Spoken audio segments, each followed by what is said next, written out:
Assalamualaikum warahmatullahi wabarakatuh. Kami dari kelompok 9 yang beranggotakan Cynthia Pretty Repadona Silaban dan Nisa Veronica Altobing dan saya sendiri sebagai moderator Christian Bagas Pratama. Kami di sini ingin membahas materi tentang perusahaan jasa yang berisi jurnal umum, buku besar, dan neraca saldo.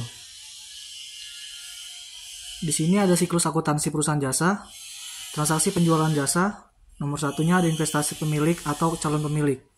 Nomor 2 pembelian peralatan dan perlengkapan. Nomor 3 pendapatan jasa, 4 beban usaha, 5 piutang usaha. Apa itu perusahaan jasa? Perusahaan jasa merupakan organisasi bisnis yang aktivitasnya memberikan layanan jasa kepada pelanggan.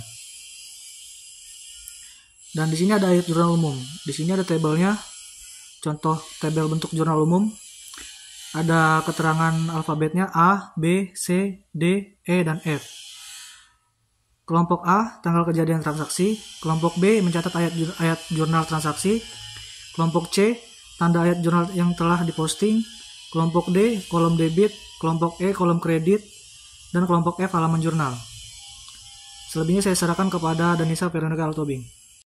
Di sini saya akan melanjutkan materi yang telah disampaikan oleh Christian, yaitu contoh jurnal umum. Ini ada kasusnya, itu kasus PT Jaya Abadi.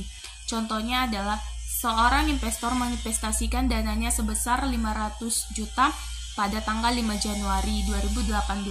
Jurnalnya adalah kas pada model awal sebesar 500 juta di debit dan 500 juta di kredit.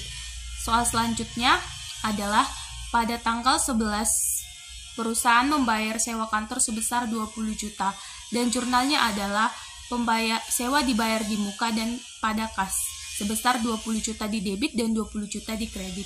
Dan pada tanggal 15 Januari di bulan yang sama, perusahaan membeli peralatan dan perlengkapan kantor dan dikeluarkan untuk masing-masing kebutuhan tersebut sebesar 10 juta dan 5 juta. Transaksi itu berlanjut pada tanggal 20 Januari. Dan jurnal pada tanggal 15 Januari 2018 adalah peralatan perlengkapan pada kas, yaitu peralatan 10 juta di debit, perlengkapan 5 juta di debit, dan kas sebesar 15 juta di kredit. Dan dilanjut pada tanggal 20 Januari 2018, di mana perusahaan menerima pendapatan penjualan secara tunai sebesar 10 juta.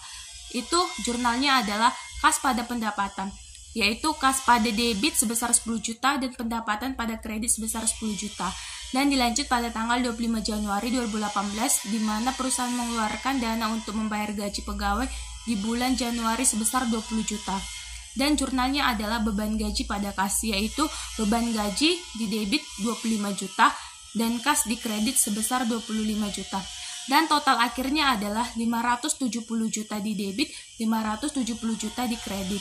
Berarti hal ini sama dengannya balance. Selanjutnya kita akan masuk ke dalam buku besar. Apa sih buku besar itu? Buku besar perusahaan jasa adalah buku utama pencatatan transaksi keuangan perusahaan jasa yang mengkonsolidasikan masukan dari semua jurnal akuntansi. Lanjut, pengelompokan transaksi buku besar. Di dalam buku besar ini ada 2 pengelompokan, yaitu pengelompokan akun real dan akun nominal. Pengelompokan pada akun real ini memiliki 2, yaitu akun aset dan akun ekuitas. Dan di akun nominal ini ada 2 juga, yaitu akun pendapatan dan juga akun beban. Selanjutnya, pengelompokan pada transaksi buku besar. Nah, di buku besar ini ada 3 bentuk, yaitu bentuk T, dan bentuk skronto dan juga bentuk strapel. Dan bentuk strapel ini ada terbagi 2, yaitu bentuk strapel 3 kolom dan bentuk strapel 4 kolom. Nah, ada pada slide yang kami tunjukkan itu udah ada contoh bentuk buku besar, yaitu contoh bentuk buku besar bentuk T, contoh bentuk buku besar 3 kolom, dan contoh bentuk buku besar stafel 4 kolom.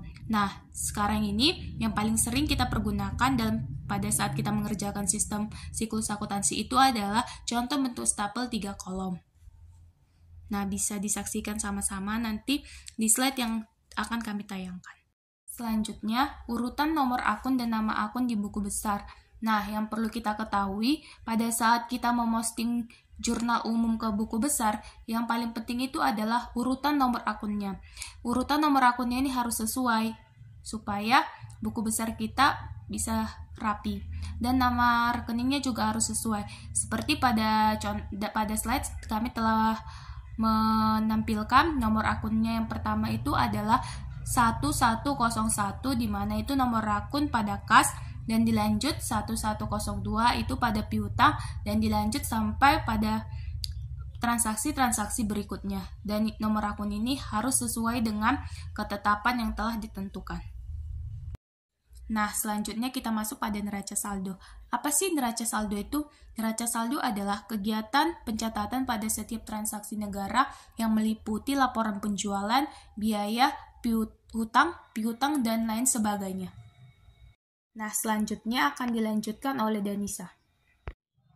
Jenis-jenis neraca saldo terbagi menjadi 3, yaitu neraca saldo sebelum penyelesaian, neraca saldo setelah penyelesaian, dan neraca saldo penutup. Neraca saldo sebelum penyelesaian dibuat setelah seluruh transaksi dicatat di buku besar. Selanjutnya, catatan dalam akun di buku besar yang sudah diposting dipindahkan ke daftar saldo. Jenis neraca saldo ini dibuat untuk melihat jika ada kesalahan. 2. Neraca saldo setelah penyesuaian dibuat setelah akun-akun tertentu disesuaikan. Penyesuaian ini perlu dilakukan agar laporan keuangan bisa menggambarkan kondisi aktual organisasi atau perusahaan. Neraca saldo penutup dibuat untuk memastikan buku besar telah memiliki saldo untuk periode selanjutnya. Hal yang perlu dipastikan adalah seluruh akun dan nilainya dalam daftar saldo maupun neraca akhir periode harus sama. Fungsi neraca saldo terbagi menjadi 4, yaitu fungsi pencatatan, fungsi koreksi, fungsi monitoring, dan fungsi persiapan. Neraca saldo berfungsi untuk mencatat semua data akun. Fungsi ini sangat penting dan dibutuhkan terutama dalam bidang akuntansi. Fungsi koreksi neraca saldo ini berfungsi untuk memperbaiki kesalahan pencatatan, misalnya terdapat kekurangan catatan saldo maupun kelebihan. Fungsi monitoring neraca saldo juga digunakan untuk pengawasan atau monitoring dengan neraca saldo. Laporan keuangan dapat lebih terkontrol. Fungsi persiapan yaitu neraca saldo berfungsi untuk mempersiapkan pembuatan laporan keuangan di akhir periode. Selain itu, neraca ini dapat dimanfaatkan untuk rujukan perencanaan bisnis pada periode berikutnya.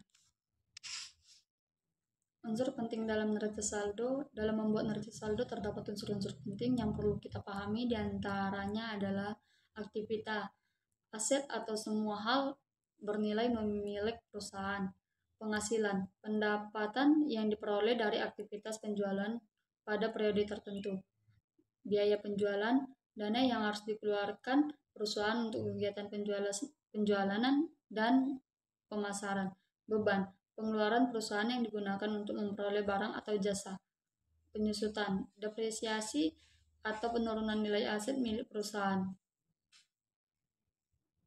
Langkah membuat neraca saldo. 1. Hitung saldo seluruh akun buku besar. Seluruh transaksi keuangan pertama kali dicatat dalam format entry journal yang mengikuti prinsip dasar akuntansi. Entry journal ini selanjutnya dimasukkan ke buku besar. Pastikan seluruh saldo sesuai dengan sisa debit dan kredit. 2. Masukkan saldo debit atau kredit ke neraca saldo. Cara menghitung neraca saldo adalah dengan memasukkan terlebih dahulu semua sisa debit dan kredit dari buku besar ke dalamnya.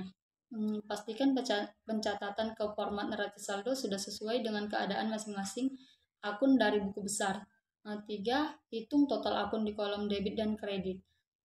Langkah berikutnya yaitu melakukan perhitungan pada akun masing-masing kolom debit dan kredit. Total hitung antara debit dan kredit harus sama. Jika hasilnya berbeda, berarti perhitungan yang Anda lakukan belum tepat dan perlu memeriksa kembali data transaksi dari buku besar. Dari contoh neraca saldo sederhana di atas, kita dapat memahami atau melihat sudah terdapat 4 kolom, yaitu nomor, nama akun, debit, serta kredit. Selain itu, antara kolom debit dan kredit menunjukkan nilai akhir yang sama. Berarti contoh neraca saldo sederhana tersebut sudah benar karena hasilnya seimbang atau balance. Demikian contoh neraca saldo sederhana serta langkah menyusunnya. Pada intinya, cara menghitung neraca saldo perlu memerhatikan ketepatan dan keseimbangan catatan transaksi. Jadi untuk kalian yang ingin membuat neraca saldo, pastikan nama akun debit dan kreditnya sudah ada dalam kolom yang tepat. Sekian penjelasan dari kelompok kami, saya akhiri. Assalamualaikum warahmatullahi wabarakatuh.